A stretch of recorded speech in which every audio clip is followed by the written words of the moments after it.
Hello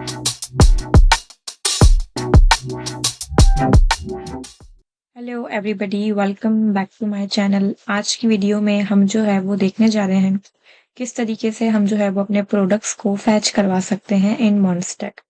अभी तक अगर आपने वीडियो को लाइक नहीं किया, शेयर नहीं किया, कमेंट नहीं किया तो अभी करें। चैनल को सब्सक्राइब करें ताकि आने वाली जो वीडियोस हैं वो आप मिस नहीं करें। चलते हैं स्क्रीन की तरफ। यहाँ पे आने के बाद लास्ट वीडियो में पहले हम थोड़ा सा डिस्कस कर लें, क्योंकि लास्ट वीडियो से रिलेटेड ही जो है वो आज का काम है।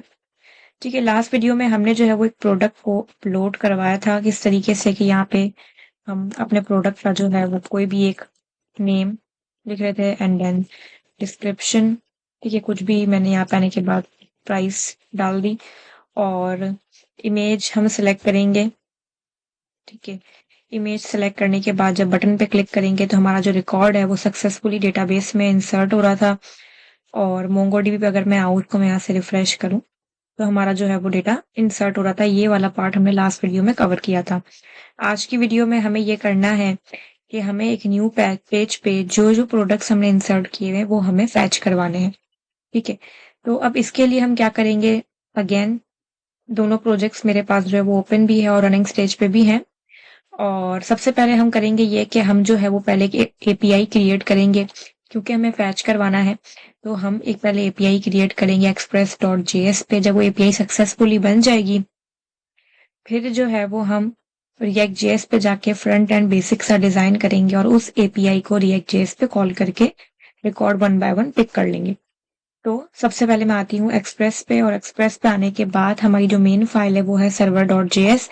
ये हमने लास्ट वीडियो में प्रोजेक्ट पूरा जो वो क्रिएट वगैरह किया था और इसमें हमने जो प्रोडक्ट इंसर्ट वाला काम है ये सारा वो काम हुआ है।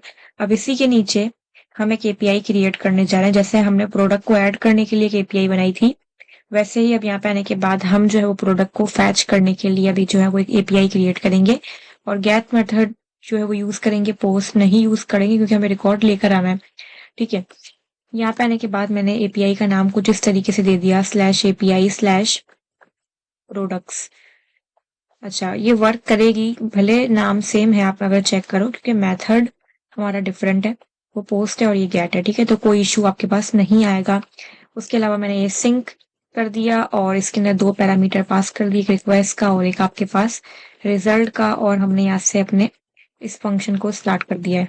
ठीक है, अब इस एपीआई के अंदर हमें वो कोड करना है जिससे हमारा सारा रिकॉर्ड डेटाबेस से फैच होके आ जाए।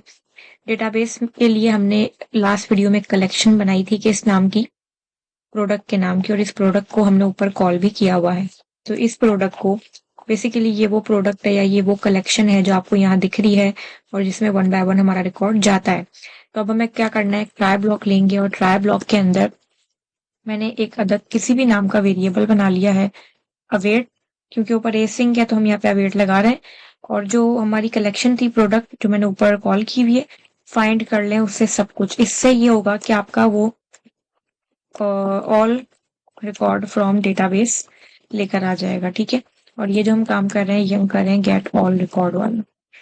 ठीक है, तो ये लाइन ऑफ कोड से ये होगा कि हमारा सारा रिकॉर्ड फैच होके इस वेरिएबल में आ जाएगा। मैंने कहा कि इस वेरिएबल को हमें जेसन फॉर्मेट में कन्वर्ट करके React.js पे भेजना है, तो res.json और वेरिएबल का नाम मैंने यहाँ पे आने के बाद दे दिया है, res मैंने यहाँ से यूज किया।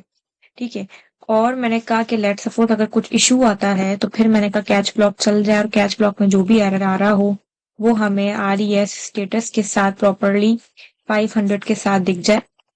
ठीक है, मैसेज के अंदर और क्या दिख जाए, मैंने कहा आ जाए सर्वर एरर। अगर कुछ भी इशू आएगा तो ये मैसेज दिखेगा। हम जब भी इस एपीआई को हिट करेंगे हमारा रिकॉर्ड सारा फैच वैसे हो जाएगा। आई थिंक कोई इशू नहीं आना चाहिए। अब हम चलते हैं एक्सप्रेस पे, हमने एपीआई अपनी बना ली है। अब हमें जो हमारा मेन काम है वो है React.js पे। अब मैं आती हूँ React.js पे। लास्ट वीडियो में हमने जो है वो ऐड प्रोडक्ट वाला काम जो है वो कुछ इस तरीके से किया था, आप लास्ट वीडियो को पहले देख लेना। ठीक है, तो अब हमें फैच वाला काम करना है, तो मैं कंपोनेंट्स के अंदर ही जो है वो एक न्यू कंपोनेंट बनाती हूँ, फैच प्रोडक्ट। एक तो JSX और CSS की फाइल भी हम बना लेते हैं अभी से ही, फैच प्रोडक्ट डॉट CSS, क्योंकि बाद में इसकी जरूरत पड़नी ही है। ठीक है, अब फैच प्रोडक्ट डॉट JSX में आती हूँ, RFCE मैंने किया है, एंटर कर देंगे। ये जो CSS वाली फाइल है इसको यहाँ पे आपने इंपोर्ट कर लेना है, दे रहा है एड प्रोडक्ट डॉट CSS, आगे CSS आपने याद से लिखना है, ठीक है, वरना वो बाद में एरर थ्रो करेगा। अब हम क्या करेंगे कि जो फैच प्रोडक्ट है ये अभी भी रिएक्ट जेएस पे चलेगा नहीं, क्योंकि हमने अभी तक इसकी राउटिंग नहीं की है। राउटिंग मैंने इसमें इंस्टॉल पहले ही कर ली थी।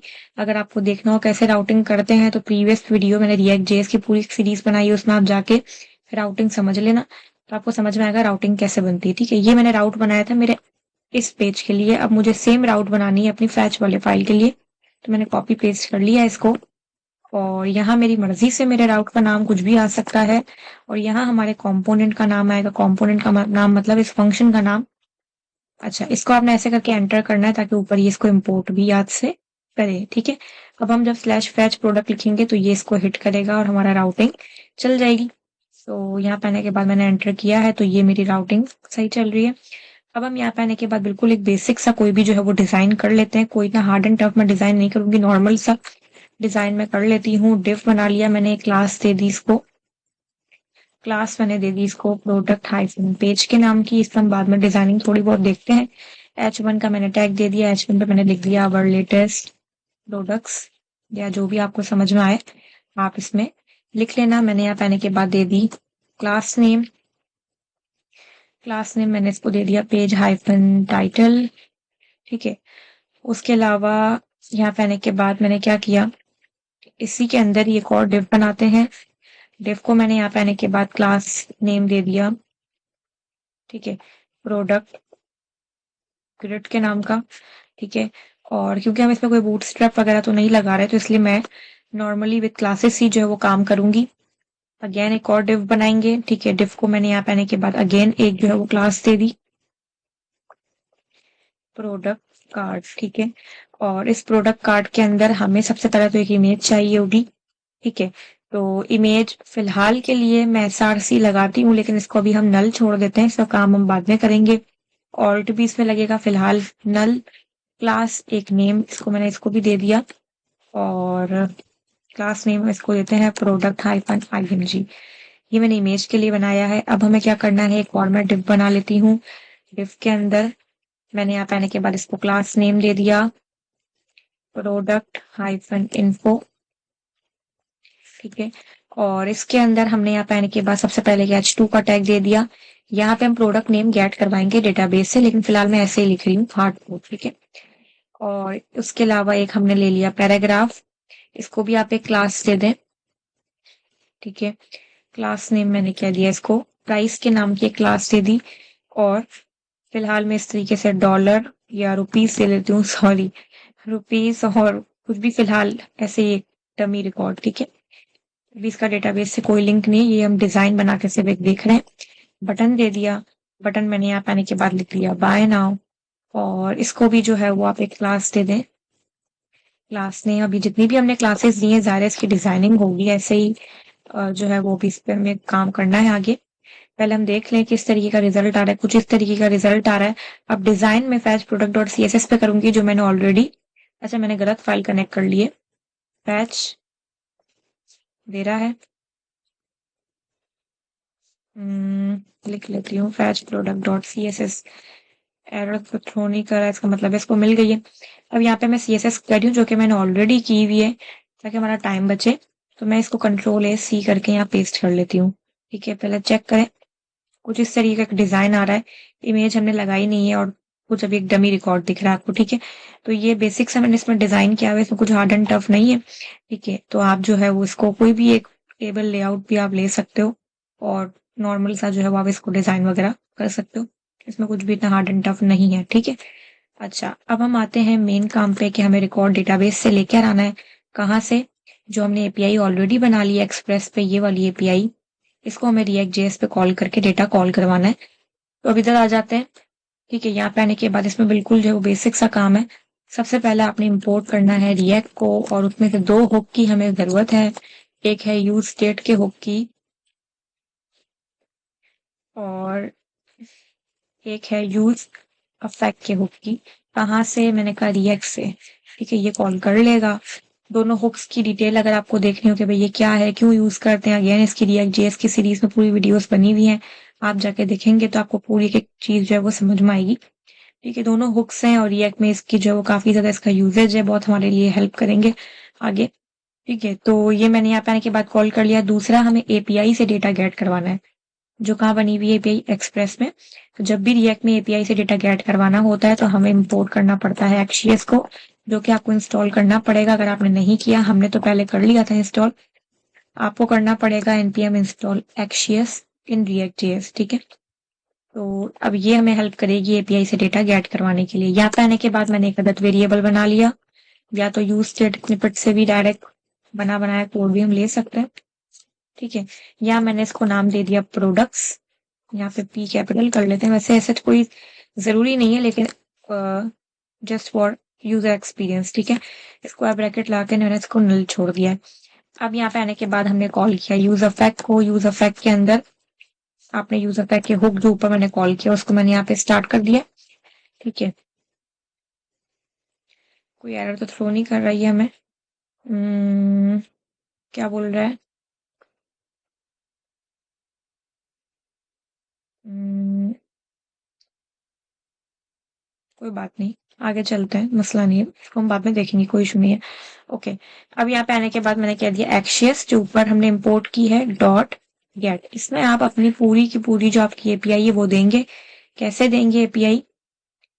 सिर्फ ये नहीं दे देंगे, पूरा आपने जो वो कॉपी करना है, लोकल होस्ट 5000। ठीक है, ये आपने ये देखें, ये हमारा रिकॉर्ड फैच करके लेकर आ रहा है। ठीक है, एपीआई जब मैंने हिट की तो मेरा रिकॉर्ड देखें डेटाबेस से फैच हो रहा है। अब इसी एपीआई को मैं रिएक्ट जेएस पे लेके जा रही हूँ, तो ये पूरा आपने जो यूआरएल है ना आपका, ये आपने याद से ऐसे प्रॉपर तरीके से देना है। मैंने कहा अगर सक्सेसफुली आपको हमारा रिकॉर्ड मिल जाता है, सारा रिकॉर्ड मिल जाता है, तो उसका जो भी रिजल्ट आ रहा है वो आप इस वेरिएबल पे सेट कर देना। सेट प्रोडक्ट्स पे मैंने कहा ref डॉट डेटा, मतलब सब कुछ जितना भी डेटा है वो इस पे सेट कर देगा। और ये किस पे सेट करेगा? ये इस वेरिएबल पे सेट करेगा, और इसी वेरिएबल के थ्रू हम अपने इस कार्ड पे, जो कार्ड हमने डिजाइन किया था बेसिकली, उस पे रिकॉर्ड को गेट करेंगे। मैंने कहा लेकिन अगर कुछ भी प्रॉब्लम आता है तो मैंने कहा कैच ब्लॉक चला देना, और जो भी एरर हो वो आप हमें कंसोल पे दिखा देना। ठीक है, तो ये हमने बना लिया, एपीआई को तो हिट करवा लिया। अब बस नेक्स्ट काम ये है कि इस वेरिएबल में हमारा सारा रिकॉर्ड जो है वो इसने पास कर दिया होगा। अब इस वेरिएबल को हमें यहाँ पे अपने ये जो डिजाइन हमने किया इस पे बस कॉल करना है, तो रिकॉर्ड हमारा फैच हो जाएगा। तो अब इसके लिए हम यहाँ पे आने के बाद बिल्कुल बेसिक सा जो है वो काम करेंगे।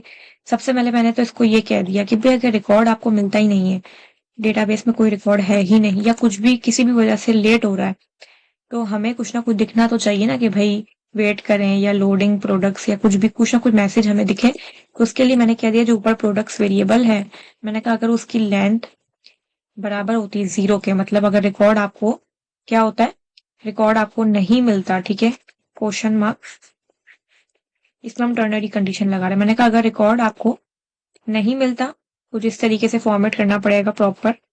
और क्योंकि बीच में हमें ये, यहाँ पे बीच में हमें एक डिजाइनिंग करनी है, तो फिर किस तरीके से इसको हम कंडीशन को लेके चल सकते हैं।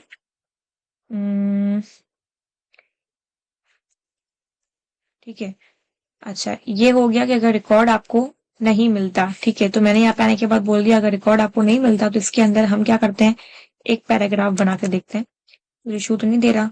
नहीं दे रहा वैसे तो। क्लास नेम मैंने कर दिया, इसके अंदर क्लास नेम लगा लेते हैं लोडिंग, इसके ऊपर पीछे डिजाइनिंग हुई हुई है। ठीक है, जो हमने डिजाइन कॉपी पेस्ट किया था उस पर डिजाइनिंग हुई हुई है। मैंने कहा लिखा हुआ आ जाए लोडिंग प्रोडक्ट। अगर इसको कुछ किसी भी वजह से लेट हो रहा हुआ, या कोई रिकॉर्ड मिला ही नहीं, तो फिर लिखा हुआ आएगा लोडिंग प्रोडक्ट्स। ठीक है, ऐसा लिखा हुआ आएगा। मैंने कहा लेकिन अगर रिकॉर्ड आपको मिल जाता है तो फिर हमारा ये डिजाइन वाला जो है ना वो दिखे। ठीक है, तो इसको मैंने यहाँ पे आने के बाद क्या कर दिया, इसको मैंने यहाँ पे आने के बाद इन वेरिएबल्स को जो है वो कट करते हैं। इसको आपने ऐसे स्टार्ट करना है, ठीक है, और बिल्कुल एंड में आके इधर आके बंद करेंगे। ये डिव है, यहाँ के बाद कोई एरर नहीं आया तो अच्छी बात है। ठीक है, तो अगर रिकॉर्ड नहीं मिलेगा तो ये चलेगा, और अगर रिकॉर्ड मिल जाएगा तो बेसिकली इसके बाद वाला जो भी काम है वो चलेगा। देखते हैं डिजाइन आ रहा है। पहले तो ये हमें किसी चीज का एरर थ्रो कर रहा है, ये मैं क्या बोल रहा है, इम्पोर्ट रिएक्ट यूज स्टेट। हमने लिखने में कोई मिस्टेक की है।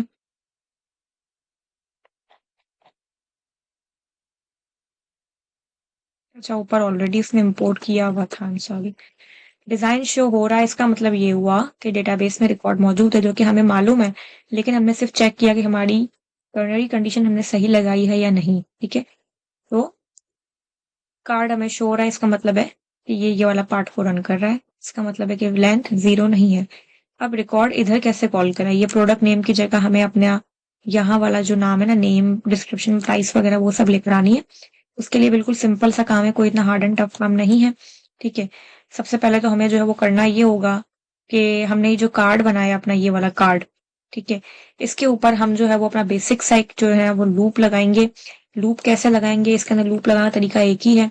ऊपर जो वेरिएबल था प्रोडक्ट्स का, डॉट मैप, मैप के थ्रू ही इसमें क्या लगता है, लूप लगता है। एक अलाइस नेम दे दिया, पी के नाम का, या कोई भी आप नाम यहाँ पे दे देना। कर्ली ब्रैकेट को ओपन एंड मैंने क्लोज कर दिया है। अब इसको जो है वो मैं कहाँ डालूंगी? इसको हम ये डिव प्रोडक्ट कार्ड के बाद डालेंगे, इस कर्ली ब्रैकेट के बाद, इन कर्ली ब्रैकेट्स को। तो बेसिकली ये जो हमारा कार्ड है ये बंद हो गया है लूप के अंदर। क्यों लूप के अंदर बंद किया? क्योंकि हमें इसको रिपीट करना है, ठीक है? हमारे पास रिपीट होंगे। ये जो हमने एक कार्ड डिजाइन किया है, जितने भी प्रोडक्ट्स डेटाबेस में है वही कार्ड डिजाइन हमें रिपीट करना है, ठीक है? तो ये ऑटोमेटिक उसको रिपीट कर देगा। ऐसा नहीं है कि हमें डिजाइन को 5-6 बार बनाने की जरूरत है। जितना रिकॉर्ड होगा उस हिसाब से ही लूप चलेगा और उतनी बार डिजाइन बनता जाएगा। अच्छा, अभी कुछ भी हमें रिकॉर्ड दिख नहीं रहा है, तो प्रोडक्ट नेम की जगह पे मैंने यहाँ पे आने के बाद लिख के देखा, कर्ली ब्रैकेट पी या लाइस नेम एक डॉट माई सीक्वल का कॉलम, माई सीक्वल नहीं, मोंगो डीबी का जो कॉलम है नेम, वो मैंने कॉल किया। देखते हैं क्या रिकॉर्ड आ रहा है। रिकॉर्ड नहीं आ रहा।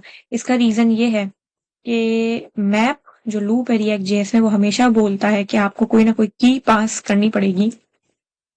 अब की हम क्या देंगे? वो कॉलम आपने देना है जो इनमें यूनिक है। यूनिक हमेशा आईडी होती है, ठीक है? तो ये जो अंडरस्कोर आईडी ना, ये यूनिक है, तो आप पी डॉट अंडरस्कोर आईडी का कॉलम जो वो कॉल कर दोगे इन की के अंदर हमेशा वो कॉलम आप देते हो, ठीक है, जो यूनिक हो। बेसिकली इंडेक्स के थ्रू मैप का लूप चलता है, ठीक है? तो अगर अब मैं यहाँ पे आने के बाद चेक करूं, अभी भी हमारा रिकॉर्ड खैर इसने पिक तो नहीं किया, इसने मुझे कोई एरर थ्रो किया है या नहीं वो भी देखते हैं हम। एरर भी कोई भी हमारा थ्रो नहीं हो रहा है। अच्छा, अगर हम मे बी इश्यू यहाँ हो कि हमने ये जो ब्रैकेट लगाया है, आई थिंक इधर हमारे पास राउंड ब्रैकेट आता है, हो सकता है कि इसका इश्यू आ रहा हो। चेक करें, ठीक है? तो अब हमारे दोनों रिकॉर्ड गेट हो गए। इसने नेम सक्सेसफुली गेट कर लिया है जो हमने यहाँ पे पास किया है, पी डॉट नेम, ये डेटाबेस का कॉलम है। अब ऐसे ही हमें क्या करना है, पी डॉट प्राइस भी गेट कर लेना है, डिस्क पी डॉट प्राइस, ठीक है? डिस्क्रिप्शन भी हमें गेट करवानी हो, डिस्क्रिप्शन भी हम कहीं ना कहीं जो है वो इसके अंदर गेट करवा ही सकते हैं, अगर हमें करवानी हो। नीचे या ऊपर कहीं भी जो है वो मैं गेट करवा सकती हूँ। ऐसा कर लेती हूँ फिलहाल, सिर्फ डेमो देखने के लिए कि सक्सेसफुली आ रही है कि नहीं। डिस्क्रिप्शन स्पेलिंग सही होनी चाहिए डेटाबेस से मैच, ठीक है? ओके, अब इमेज लानी है। इमेज के लिए किस तरीके से करेंगे? अच्छा, पहले तो ऑल्ट के टैग में क्या आएगा? ऑल्ट के टैग में भी आप पी डॉट नेम ही वैसे ले सकते हो, तो मैं इसको यहाँ पे पी डॉट नेम कर लेती हूँ। लेकिन एसआरसी में किस तरीके से आएगा वो आपने देखना है। एसआरसी में थोड़ा लिखने का तरीका डिफरेंट होगा, आप ऐसे नहीं कर सकते पी डॉट इमेज। देखते हैं, वैसे तो वो नहीं पिक करेगा, ठीक है? क्यों पी डॉट इमेज कैसे गेट नहीं करेगा? हम अभी लोकली काम कर रहे हैं, ठीक है? हमारी जो इमेजेस सेव हुई है वो एक्सप्रेस के अंदर हमने एक फोल्डर बनाया था अपलोड्स का लास्ट वीडियो में, उस पर हमारी इमेज लाइन बाय लाइन जा रही है, ठीक है? एक्सप्रेस के अंदर, याद रखें। और हम फैच करवा रहे हैं रिएक्ट के अंदर, फ्रंट एंड हमारा रिएक्ट में बना हुआ है। अगर आप इसकी बात करो पी डॉट इमेज से, यहाँ पे वैल्यू आएगी क्या? अगर डेटाबेस में चेक करो तो इस तरीके की वैल्यू लिखी हुई है इमेज में, अपलोड स्लैश, इस तरीके से। अब यहाँ पे इसने ऐसे गेट तो कर लिया होगा अपलोड स्लैश एक्सेट्रा एक्सेट्रा, लेकिन ये लेके नहीं आ रहा इमेज। क्यों? क्योंकि रिएक्ट जेएस ये समझ रहा है लोकल होस्ट 3000, और फिर उसने आगे ये पाथ लगा दिया। वो समझ रहा है अपलोड्स का फोल्डर इधर शायद होगा, जो कि नहीं है। अपलोड्स का फोल्डर कहाँ है? एक्सप्रेस के अंदर है। तो फिर हमें ये करना पड़ेगा कि आप जो है यहाँ पे आने के बाद अपनी जो आपकी जो पोर्ट है ना, वो भी आप यहाँ पे आने के बाद साथ में दोगे, ठीक है? किस तरीके से देंगे मैं आपको देके दिखाती हूँ। सबसे पहले तो यहाँ पे बैकटिक का आपने साइन लगाना है, तो मैं यहाँ पे आने के बाद बैकटिक के साइन को कॉपी करूंगी। मेरे पास इशू आता है, आपके पास कीबोर्ड पे होगा, ठीक है? तो कंट्रोल सी, और ये आपने लगाना है बैकटिक के साइन को इधर, और इधर आप लिखोगे पूरा HTTPS एक्सेट्रा, जो पूरी आपकी जो पोर्ट होती है ना ये वाली 5000। अगर मैं आपको लिख के दिखाऊं बेसिकली मैं लिखना चाह क्या रही हूँ, तो इस तरीके से लिखना चाह रही हूँ HTTP localhost 5000 slash uploads, basically कुछ इस तरीके का। तो हमारी इमेज गेट हो जाएगी, ठीक है। अगर मैं ये भी यहाँ लिख दूंगी तो भी इमेज आ जाएगी, लेकिन हमें क्या चाहिए, सिर्फ और सिर्फ चाहिए लोकल होस्ट 5000, ये पूरा विद HTTP, ठीक है, इस तरीके से। और यहाँ पे आने के बाद आप डॉलर लगाएंगे ताकि ये टेम्पलेट लिटरल पे शिफ्ट हो जाए, इसीलिए हमने बैकटिक का साइन लगाया। अब आप देखो हमारी जो इमेज है वो गेट सक्सेसफुली हो रही है। लेकिन अगर आप इस प्रोजेक्ट को क्लाउड बेस पे लेके जाओगे तब आपको ये नहीं करना पड़ेगा। अभी तो ज़ाहिर है हमारे दोनों प्रोजेक्ट्स अलग अलग है, रिएक्ट अलग पोर्ट पे चल रहा है, एक्सप्रेस अलग पोर्ट पे चल रही है, इस वजह से ये जो है वो इशू आ रहा है, ठीक है। बाकी इमेज के साइजेस जो है वो आप सेट कर सकते हो फ्रॉम डिजाइन, ठीक है। लेकिन अगर आप देखें तो हमारा जो है वो प्रॉपर डेटा जो है वो फैच हो रहा है, कार्ट हमारा रिपीट हो रहा है, क्योंकि हमने इसमें क्या लगाया है, मैप का जो है वो लूप लगाया है। जितनी रिकॉर्ड होंगे उतनी बार डिजाइन बनता जाएगा ऑटोमेटिक, क्योंकि हमने इस डिजाइन को लूप के अंदर रखा है, ठीक है। सो आई होप कि आपको जो वीडियो क्लियर हुई होगी, लेक्चर समझ में आया होगा कि किस तरीके से आपने रिकॉर्ड को फैच करवा सकते हो, विद इमेज या विदाउट इमेज, सेम वे होगा जाहिर है, ठीक है। वीडियो पसंद आई हो तो वीडियो को अभी लाइक करें, शेयर करें, कमेंट करें, चैनल को सब्सक्राइब करें ताकि आने वाली जो वीडियोस हैं वो आप मिस नहीं करें। मिलते हैं नेक्स्ट वीडियो में। Thank you so much.